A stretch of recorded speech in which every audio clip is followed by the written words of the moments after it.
It is said that whoever is chosen by this red devil will become the next king, but to everyone's surprise, he chose none other than the deaf and mute Prince Baji. This threw the second Prince Dida into utter shock. How could his elder brother, whom he had beaten half to death, be worthy of becoming king? But the magic mirror told him to calm down. Who would be the king would be decided at the coronation ceremony. The next day, the townsfolk seemed to have already known that Baji would be the new king, and were whispering among themselves below the platform. Baji himself also felt that the crown was in the bag, until the announcer declared that the new king was the second Prince Dida. He stood there dumbfounded, unable to believe his ears. It turned out that last night, the queen had torn up the late king's will that named Baji as his heir, because she thought that Baji, a deaf-mute who couldn't even lift a sword, could never command the respect of the people. Thus, she intended to enthrone her own son Dida as king. To convince everyone, she came up with a so-called fair method. She asked the 7 people present to vote with their eyes closed. Those who supported Baji as king were to raise their index fingers. The result was that only 2 people voted for Baji. Thus, to the cheers of the crowd, Dida ascended the throne legitimately, leaving Baji alone to drown in his sorrows. He looked around, only to find that no one was willing to explain any of this to him. Filled with anger and resentment, he buried his head and ran out of the palace. He ran while crying his eyes out, but the tears just kept streaming down. Meanwhile, on Kage's side, he had been captured by Bibin during their retreat last night. His body was now impaled on iron hooks, rendering him immobile. But Kage was a tough nut to crack. He used a pair of scissors to cut a gash in his own body, and managed to escape by doing so. Little did he know that Bibin was already waiting for him outside. 自分の体を切って逃げるなんて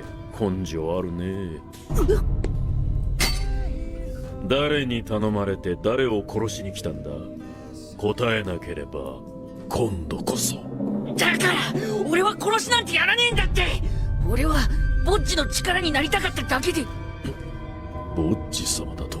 After hearing that, Bibin changed his mind. He tracked down Baji and told him that Kage had abandoned him and gone traveling alone. Tears welled up in Baji's eyes again upon hearing this, but then he recalled what Kage had said to him the previous night. Just then, Bibin suddenly said that Kage would never come to see him again. Baji thought to himself that something was definitely wrong here. Suddenly, it clicked. He hurried off in a rush. Meanwhile, we turned to the second Prince Dida. He declared that he would become the #1 ranked king in the world. Thus, he would eliminate anyone who refused to submit to him. He then ordered Bibin to eliminate the 2 people who had voted for Baji last night. Although Bibin was unwilling, he had no choice but to obey. However, what Bibin didn't know was that this assassination mission might be his very last battle.